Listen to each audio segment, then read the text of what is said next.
Bismillah wa salatu wa Rasulullah. Assalamu alaikum wa rahmatullahi wa barakatuh. Brothers and sisters, ladies and gentlemen, our beloved fans of the community voice at the ISB and ISBCC. I was sitting 2 days ago with one of the big community leaders in our community, and I was asking him about like some of the challenges that have been happening since March 2020, since the COVID hit. And guess what? One of the things that he's facing and tried to solve is the issues of marriage and divorce, and I would say soft divorce, and all the stuff that our communities are facing right now. So I was reflecting, why is this happening, and what's going on, why now, why during these stages. So before like doing this deep dive into the reasons of why this is happening, I thought of like pausing a little bit and look at the brighter picture, which is why marriage in the first place, and then why, what makes a good marriage, what are the tips for a healthy relationship in a marriage. So when this came into my mind, I thought of like having Sister Amal Noor, and I'm looking this is the bigger screen. So Assalamu alaikum wa rahmatullahi wa barakatuh, Sister Amal. Thank you for being with us tonight. So Sister Amal, as most of you know, is a youth teacher and social activist. And I like her writings about like specific topics that we are interested in. She teaches topics related to the Quran, Arabic and Islamic studies, and directed children and youth camps. My son was one of her students. Holocaust and trips served as the youth director at the Islamic Center in Boston, a lifelong student for Quran and Sunnah. Assalamu alaikum wa rahmatullahi Sister Amin. Wa alaikum assalam wa rahmatullahi wa barakatuh. How are you, brother? Wallahi, alhamdulillah. So Alhamdulillah. thanks for being with us tonight. So before like talking and getting you into the marriage, but prior to that, why do we have to marry? It's a sunnah of Allah subhanahu wa ta'ala. Allah created us this way, right? Like we need a mate, we need a soulmate, we need someone to be with us, right? It's like to have children, we have that desire. So Allah, subscribe for us marriage. That's the only way we can do it, right? Anything Perfect. out of marriage is not considered halal for us as Muslims. Okay, so I know that. I know the answer, but I'd like to re-emphasize that because there is a trend among our sons and youth right now that say that, you know what, I don't need to get married. Like, I need to take care of my career. I need to take care of this or that. And marriage is like nothing that comes and hits their career right now. But like, I would like to start with that. So now, after marriage, is marriage like a mean or a goal? Is it something I have to achieve? No, no, please not. No, no, it's not. No, it's not. It's just like a partnership. That's how the way I see it. It's building a company together. You are a partner with this person you like and to spend the rest of your life with. But for sure, it's not the goal of life, right? Our goal of life is to please Allah subhanahu wa ta'ala and to worship Him. That's the goal. And if we have that in mind, we're gonna have actually healthy marriage. Okay, so partnership. You It's a mentioned partnership. partnership. That's So it's a even in business partnership, some people broke away. Said, you know what, yeah. didn't put the capital, I'm not putting the effort. But like, what are the tips so that this partnership, which is called marriage, you named it partnership, I like that very much. And what are the tips so that this is to be maintained as a healthy relation? Well, I think the first thing is that if they are, it's built on the right like track, if they're built in the right direction, if it's like done for the sake of Allah subhanahu wa ta'ala from the beginning, from the get-go. Okay, why we are married? Because Allah subhanahu wa ta'ala wants us to get married. This is the thing. This is our sunnah. This is our tradition as Muslims. This is the right way of doing it, right? Because some people are like dating also, which we consider as haram, right? So we don't want to do that. We don't want to do the right thing. So we're doing it for the sake of Allah, to protect ourselves and our chastity, right? So if we are doing for the sake of Allah, I think Allah will bless it. That's the way I think about it. But if we're doing it for other reasons, like, because he has money, money can go, right? If it's like, she's beautiful, the beauty can go. Everything can go, actually. It can just vanish over the years. Even the interest of someone, like, being with him all the time with so much friction can cause lots of problems. But if you do it for the sake of Allah, Allah will guide you for it, first of all, and then you're going to be having more patience, because now you know this is like your struggle in the life. It's a jihad, it's a form of jihad again, right? It's a nice form of jihad, let's Okay. put it this way. Come on, like jihadi is mentioned like with a name that's okay. This is a term that has to do with the effort and fighting and all the stuff. That's like marriage. Why do you have like to fight? Yeah, why do you have to fight? Yeah. Like it's a marriage. It's a No, no, partnership. because see, I like when you say, anything in life, basically, right? Like we are like, as human being, we are desired. Like, we have lots of desires, right? We like to rest, we like to enjoy ourselves, we like to have more fun. But then it's like, getting up in the morning for Fajr is not the easiest. It's a struggle, right? You have to go through this. So it's the same thing. Like, you're gonna have to put up some efforts in there. You cannot just expect a nice, like, rosy marriage and lovey-dovey all the time, like, with no efforts putting in the relationship. And which is, that's, I think, most people are failing on to, like, just they want something easy, easy, as just like as it looks like in Hollywood, and beautiful flowers and all that romance. And yeah, you can have those moments, of course, but then you're gonna have to put some work in there. You're gonna have to invest on your own self, invest in your own partner, and improve, grow together. okay, so let's back up and say that. What were your key learnings from your first year of marriage? My first name here, or like just in general, in general. No, Okay. your first year of marriage. Uh, to be honest, like, I think my parents did, like my mother especially, like did a right good job in, when I say, in teaching me everything about household and how to be a housewife. I think that made it really easier for me. Like, compared to other girls that say, like, they're gonna have to put up with, like, new learning new skills, basically, like taking care of her house, and maybe getting really frustrated. I saw other cases. I was, alhamdulillah, all set with that. It would take me like over two hours to do the whole entire house, cooking included, everything included. So that was like a peace of mind, alhamdulillah, that I think my parents did right, and I advise all the girls that I know to do that also, because there's a lot of friction, right? At the beginning, the first year, you're getting to know this person as much as, let's say, you love him, you like him, whatever. But it's gonna come across this, like, a new personality that you maybe you didn't really notice or before a marriage, right? Now you're seeing it. Now you see, like, this person is actually different than you, and you're gonna have to deal with that. How are you gonna deal with this? So it's gonna take some time. And I knew, alhamdulillah, something about marriage, that it was like, it takes about a year to get to know each other, to adjust to each other, to be living in a harmonious way a little bit more. So that was like, alhamdulillah, I had that expectation. I said, "Oh, it's gonna take me about a year," and I advise other people also to think this way.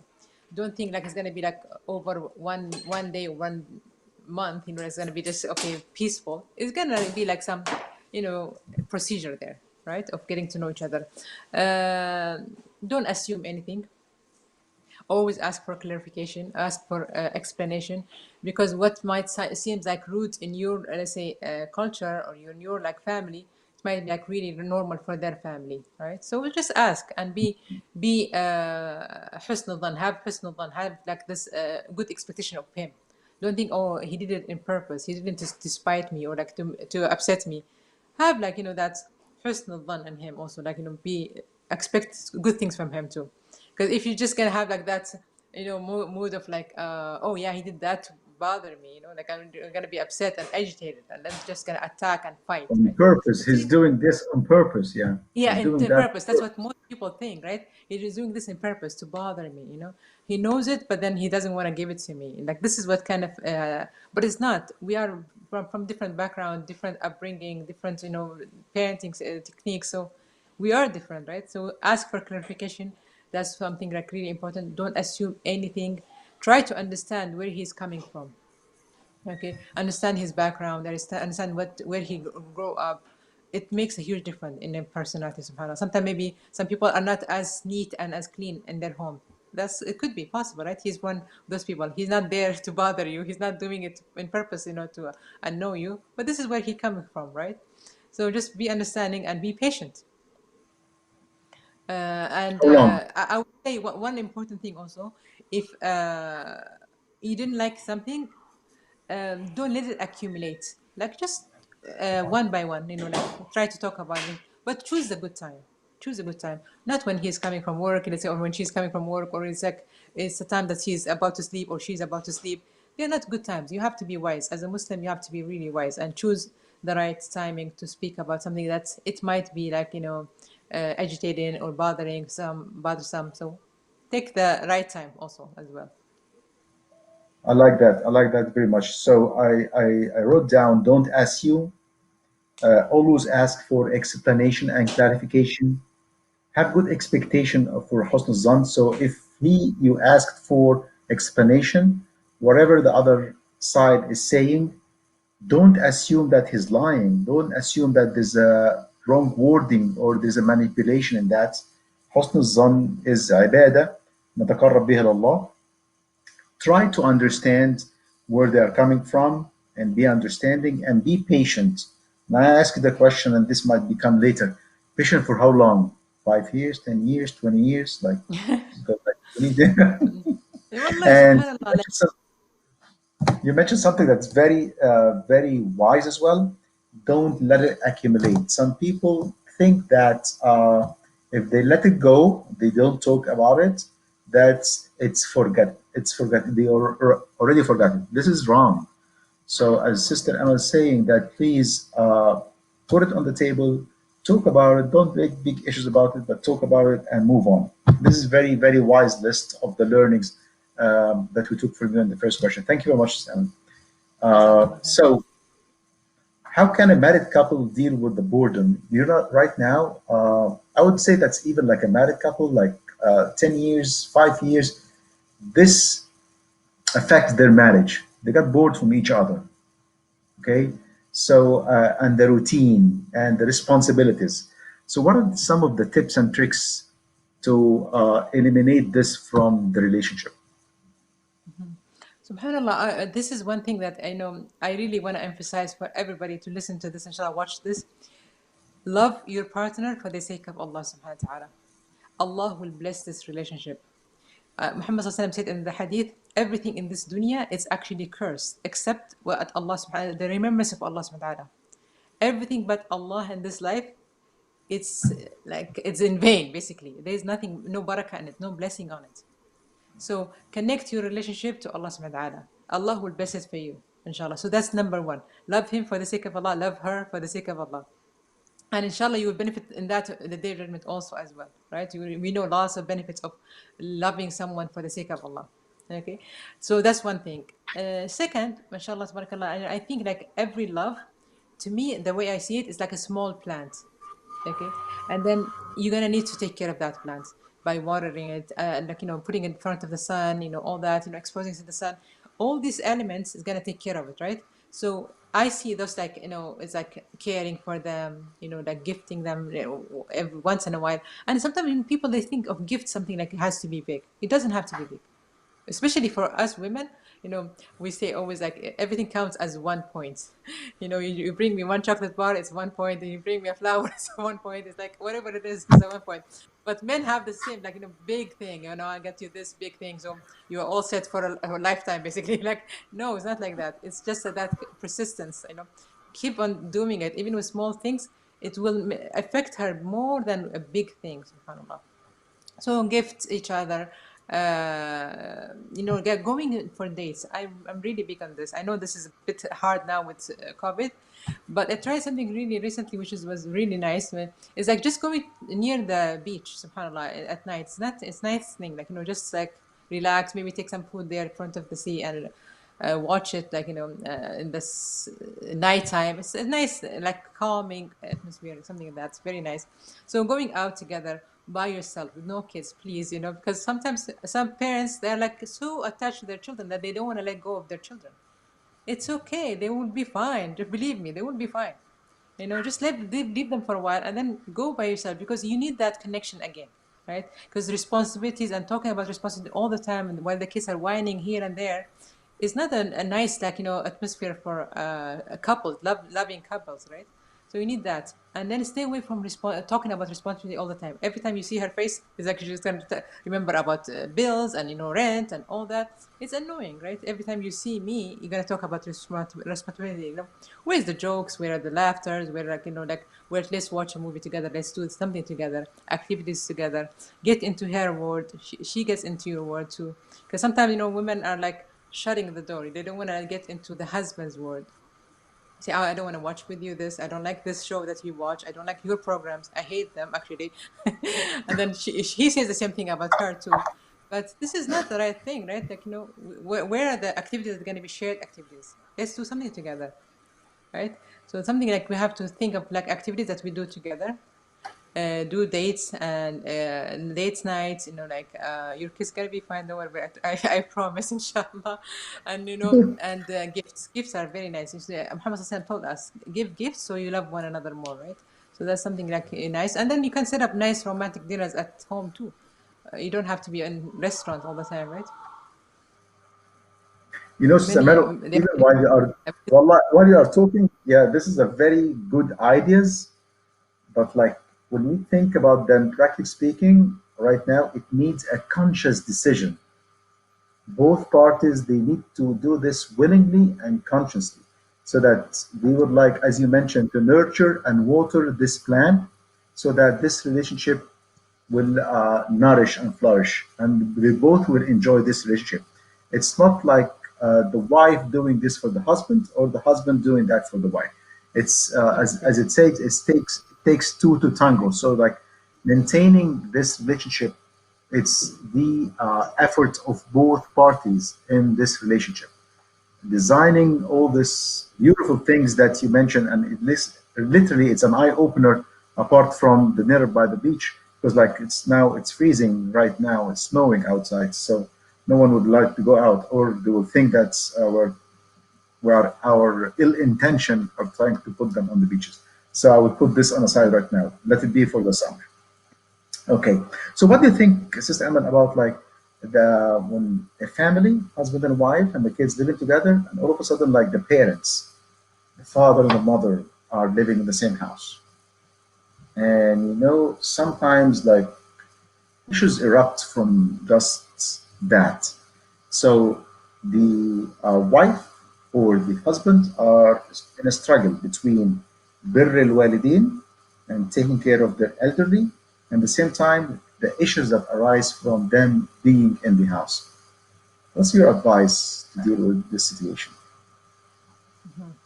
It's a very hard situation. I wouldn't be like it depends, of course, the parents-in-law in this situation, right? Some parents-in-law are amazing, mashallah, tabarakallah. But some are a little bit maybe more jealous. Maybe they like more attention. Maybe they are like, yeah, like they have their own issues, right?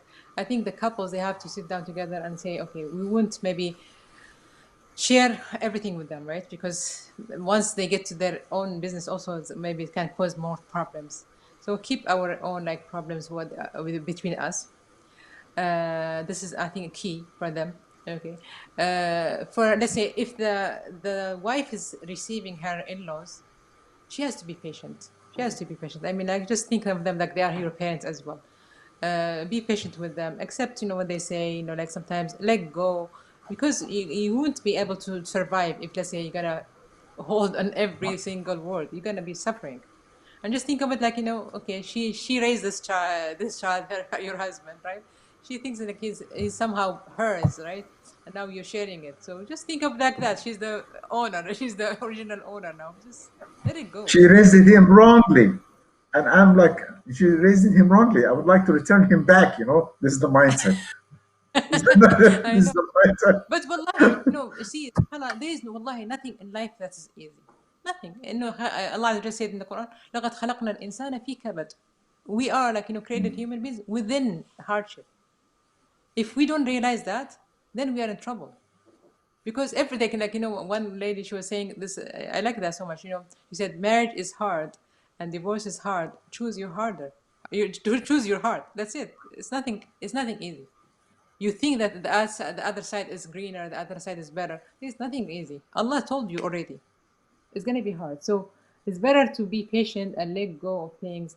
And if something, let's say it's hurting you, of course, talk about it, with your spouse, and try to solve it. You know, sometimes maybe even the husband has to be like, firm at some situations. Let's say, okay, mom, I respect you, this and that, but like, just you have to respect my wife too. Maybe sometimes he has to step also down and say something also to his mom. Let's say if she's bothering her so much or she's hurting her so much. So, I mean, you're gonna have to be wise about it, really wise. Subhanallah. Yeah, it needs wisdom, it needs barakah, and needs to put your eye on the end goal, which is they are our means to Jannah, and we need to live happily. So we try to compromise. I would say that we need to compromise in a situation like that.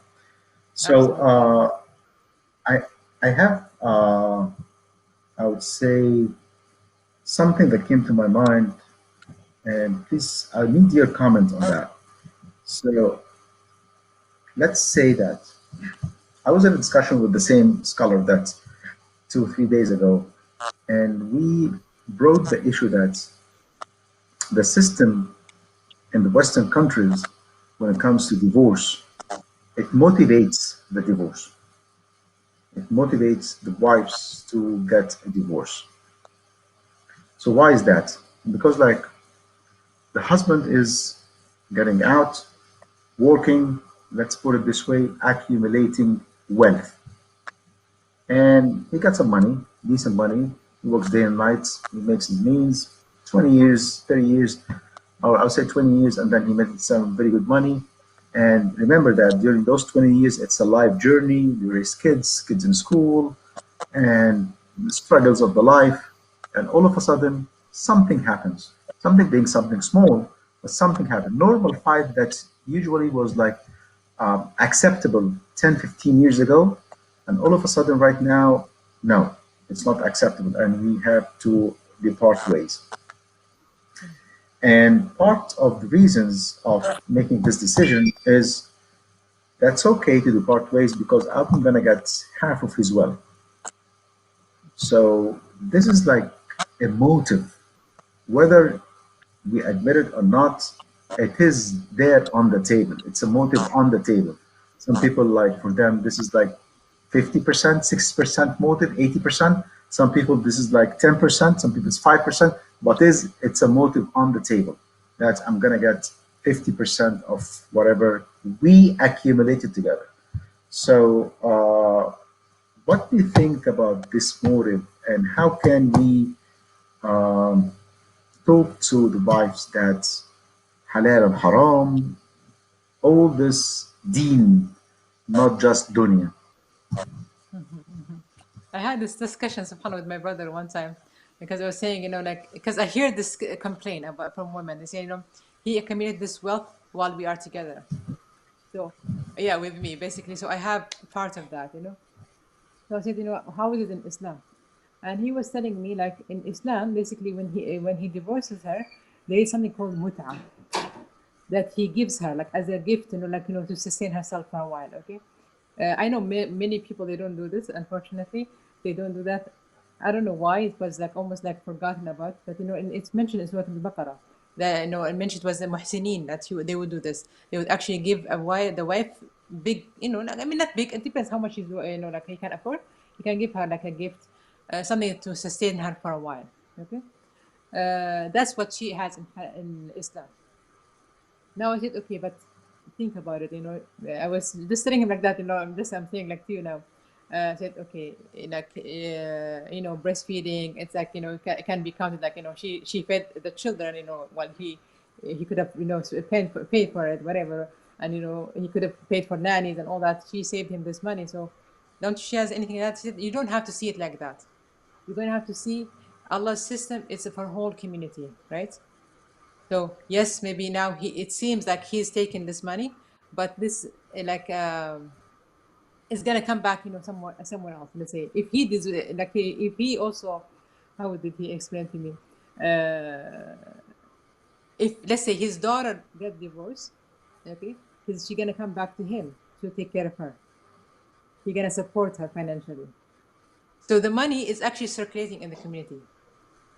It would never stay with one person because it's just like it's a dynamic that Allah subhanahu wa ta'ala did for us. So Don't think it from only individual situation, individual case. It's a whole society. Allah's rule is for everybody, you know. So don't focus on one area only. So that's why I said, okay, this makes so much sense, perfect sense actually, because now it's all society, right? And yeah, so if we married according to Allah subhanahu wa ta'ala's way, sunnah, so we're gonna follow it to the end, right? Divorce with divorce the same way too as well. This is how I think about it.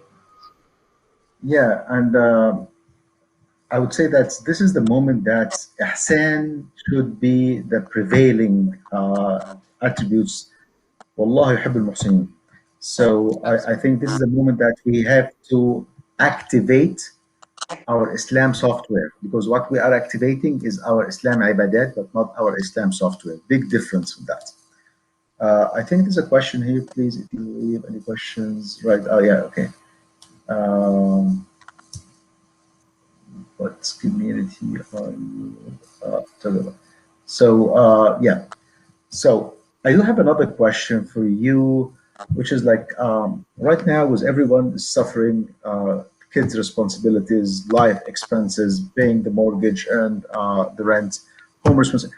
It is financially, and it's financially, and there is no enough time for to raise the kids, and we leave raising the kids for we outsource this job. Let me put it this way: we outsource it to school, name it like Islamic school or other schools, or like those people who like do uh, community activities. So, and then all of a sudden, like after many years, we discover that we grew apart, and those are strangers living together in the house. How can we avoid that? You know, subhanallah, I heard this one time, Sheikh saying something really, really beautiful. You have to think about always compare things in your life, what I will be asked about in the akhirah, what Allah will ask me, right? Like, you know, sometimes you say, I want to finish my education, okay? But I want to stay with my kids. Which one should I do? Okay? Raise your kids because Allah will ask you about raising your kids, okay? Because you cannot, unless if you're going to be able to do the both, which is very hard, you're going to have to choose, you know, that what Allah would ask you about, because Allah will not ask you how many degrees do you have, how many certificates do you have. He won't ask you about that. This is an optional additional thing that you added to on yourself, but he will definitely ask you about your kids because that's your amana. You've been entrusted with these kids, and especially being in the West, no one else actually can teach them except you. Basically, you are the source of knowledge for them, the source of deen for them, right? The role model, the example for Islam for them. So it's you're giving up a big responsibility here. I would definitely say, as much as you prioritize the kids first. So yeah, the so we have to manage as a partnership the priorities. Just put the priorities of this partnership and say that those are the issues that we're going to tackle together, so that we can have this relationship or partnership healthy, and then take it from there. And regardless, like with the responsibility, I think we can work it out together. So I, I would take your words and say that this is not easy. This is definitely not easy, but this needs a conscious awareness and conscious decision that we'd like to make this happening and workable, so that we can have a happy life. And this happy life will be lived for the sake of Allah. Anything that's not done for the sake of Allah definitely will collapse. I would say Yeah, that even like partnerships, even like business partnerships, even like you immigrate from one place to the other. No, if it's not done for the intention, for the sake of Allah, most likely you will put the effort but not get the rewards. And the success is not like guaranteed. But if for the sake of Allah, you get the effort and most likely you got the reward. And inshallah, maybe or maybe not, but the success is guaranteed as well. yeah. So thank you very much, Stamel. Any final advice for the current partners and marriage couples who are watching us right now? Any final advice for them? Sure. You know, and it's like rida, very important in marriage. Rida is really important. It's like to be satisfied with Allah's decree. Because, you know, like we always think that there are other options, there are other options, and we are just losing it over these options. Stop thinking of the other options. Allah gave you this, this is your destiny, this is your decree. work it out as much as you can. Be patient with it, you know. And remember this from ayats from Surah Al-Mu'minun, I think, when Allah subhanahu wa ta'ala said, وَجَعَلْنَا بَعْضَكُمْ لِبَعْضٍ فِتْنَةً أَتَصْبِرُونَ. And we made you test for each other. Okay, your character actually testing her. She's testing you. Subhanallah, be patient. Show Allah subhanahu wa ta'ala that you are patient. That's what the idea. Allah will test us with each other. Don't expect, perfect marriage. It's gonna be fights and all that, but just be patient and let go of many things, inshallah. Inshallah. Jazakallah khair. And thank you very much, Sister Amal. And hope to see you in our next episode, inshallah, to continue this very interesting topic. MashaAllah, you have a lot of wealth of information and experience as well. And I know that you did lots of coaching and counseling. So I think we need you to hear from you more and more about that. Thank you very much. Jazakallah khair. And assalamu alaikum wa rahmatullahi wa barakatuh. Salam. Wa alaikum salam. Jazakum Allah khair for inviting me. Thank you. All right, assalamu alaikum.